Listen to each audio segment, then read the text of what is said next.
It's just the craziest thing that you knew this was going to happen. You saw it coming from miles away. You try to warn people. You try to warn your leaders, and they just do nothing. And then you have Sadiq Khan, the mayor of London, who tries to normalize the entire thing and tell you it's just part and parcel. Well, yeah, it's just part and parcel when Sadiq Khan is your mayor. Absolutely. It's just part and parcel when Theresa May is your prime minister. Absolutely. When you have failed leadership, when you have absolutely failed leadership, I guess it's true, Sadiq Khan, that terror is part and parcel to a city when you're led by Sadiq Khan and by Theresa May. I mean, The War Room. Infowars.com/show. We've got detractors. They say that Sophie is full of it and that she should be able to become a citizen. She's married to a citizen. She has had a child here, and that it should be easier. I don't know. I mean, these are the debates we need to have. My family's been here since 1737. And then I have other members of the family that came here a little bit after that. And I've seen immigration papers of family members that came here in the 1800s. They have those immigration papers that they got from Ellis Island framed because it was that meaningful of a thing to them. And at that time, becoming a citizen here meant, you know, having to wait like a week sometimes at Ellis Island just to get in. So I don't know if Sophie is genuinely trying to become a citizen or not, but these are the conversations we need to have, especially now that it's such in the mainstream. But my guess is that's not going to last because I think there's going to be some violence in America over the weekend. But the big story really on a world scale has to be the terror attack again in England.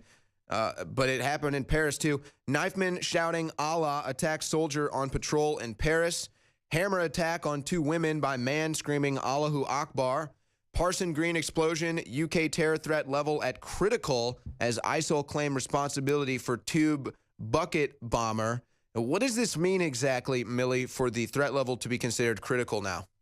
Well, Prime Minister Theresa May came out and gave a pretty dire press release where she actually came out saying that the threat level has been increased to critical and Operation Temporer has been set in place. Now, what this means is that you will see military replacing policemen on the streets of London, and this is to protect the country and the security of the country, because what she actually says in this video is that when it's at a critical level, the status is elevated to critical, that means that an attack is imminent, and they must have some type of intel or internal knowledge to that extent. So let's go ahead and play this video of Prime Minister Theresa May. The Joint Terrorism Analysis Centre, that's the independent organisation which is responsible for setting the threat level on the basis of available intelligence, has now decided to raise the national threat level from severe to critical. This means that their assessment is that a further attack may be imminent. Following JTAC's decision, the police have asked for authorisation from the Secretary of State for Defence to enact part of the first phase of Operation Temporer. This is a well-established plan to provide military support to the police. And for this period, military personnel will replace police officers on guard duties at certain protected sites which are not accessible to the public. The public will see more armed police on the transport network and on our streets, providing extra protection. And this is a proportionate and sensible step which will provide extra reassurance and protection while the investigation progresses. Essentially martial law to an extent. I mean, this is huge. This is breaking news. This has been enacted in London. Is that what it's called? Operation Temporer. Yes. Temporer. This amazes me. First of all, okay, so Theresa May essentially declares martial law in, I guess this is just London that it has martial law? Now, I'm not sure if this encompasses all of the UK. I know it does say that there's going to be specific sites that they deem as sites that are likely or at risk of having a terror attack. And at those sites, you will see military replacing police presence. Okay, so think about this. This is it. This is how it comes full circle. Exactly. We at InfoWars, started with Alex Jones, have been saying that the true meaning, the true goal, the true movement behind radical Islamic terror was to bring in the police state, bring in martial law, and end our freedoms in the name of safety. So what happens in Europe? They open their borders, radical Islam takes over, fringe elements of Islam, whatever you want to call it, it doesn't matter. These aren't rabbis. These aren't Catholics. These aren't Jewish people. No one's running around in the name of Jesus stabbing people in the neck till they die. No one's running around putting a bomb in a train or at an Ariana Grande concert saying, we love Jesus, we love God. It doesn't happen. It's only happening with Muslims. Now, if you want to say, oh, well, look at the U.S. They've been attacking there and they've been intervening here. Okay, whatever. We know it's all going on. The point is, we have leaders that open borders, allow these people to come in, do nothing about it, allow the internet to radicalize these people, do nothing about it, and then, but don't you worry. If you make a threat against Hillary Clinton, you're going to jail, like Martin Shkreli. If you make a post that's conservative in Europe, you know, the Twitter police are going to be on you. And if you're Theresa May, after a terror event, the 5th one in London this year, you're going to gripe to President Trump. You're going to scold President Trump, even though you can't even get control of your own borders. You can't even get control of your own society.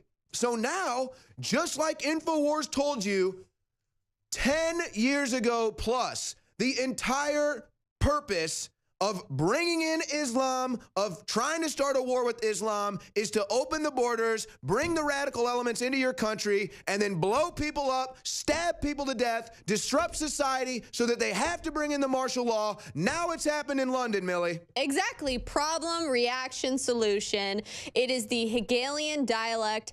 They essentially bring in the radical jihadists so that they can then have the heightened state of terrorism with all these attacks going on, and thus, in the name of security of the nation, they roll in the police state. They roll in martial law. They start taking away your freedoms. And that's exactly how they do it. And that is why it is so important that the people in the UK start rallying up against this and say, hey, we need strong border security, just like we did in the United States, because really and truly, the United States was on that path that the UK and that Europe is now realizing the repercussions of. And if we didn't elect President Trump, I don't even want to know what type of terrorist attacks we would be seeing in our country right now. Well, yeah, remember, I believe it was General Kelly that said if people knew what I knew about terror cells in the United States, they wouldn't even leave their house. Yeah, it's that bad. It is so bad right now. And that's why, as far as our border security and Trump pushing for this DACA deal, the risk and reward, the reward of having that wall built and having that legislation that he really wants and needs to be pushed through in order to heighten our security, that's why that's so important there, because you have people from the cartel trying to come up through. We've heard stories of Islamic State trying to traffic in some of their terrorists through the Mexican border. I mean, really and truly, anything is possible when you have these terror groups that are radicalized, and we're seeing the downfall of that in the UK right now. It's really, well, it's not unbelievable, but it's just the craziest thing that you knew this was going to happen. You saw it coming from miles away. You try to warn people, you try to warn your leaders, and they just do nothing.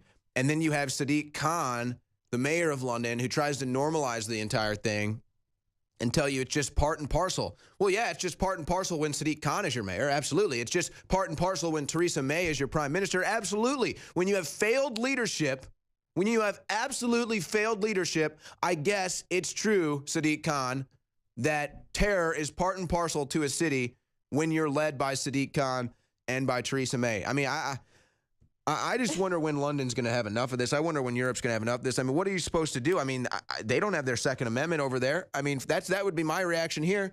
You want to know what happens when people try to commit an act of terror in Texas? They get shot dead. Do you think they'd be doing that in London if they were getting shot dead?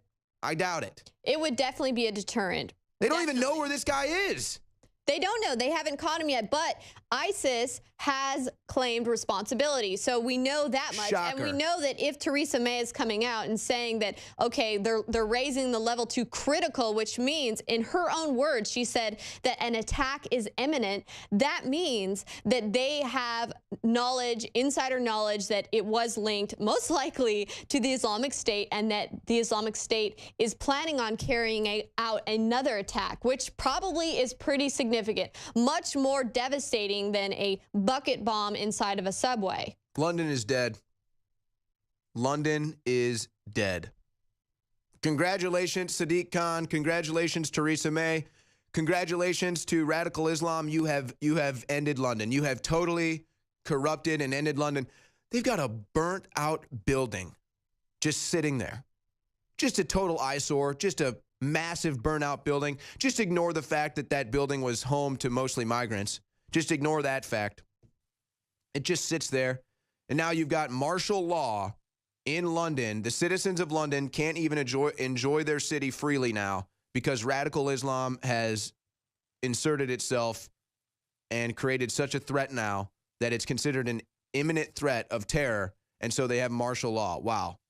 This is, it's a really sad day for London. And it's a really sad day for those of you out there who still don't understand the overall goal of the New World Order. If you want the future, you must fight for it. This is The War Room with Owen Schroyer at Infowars.com/show.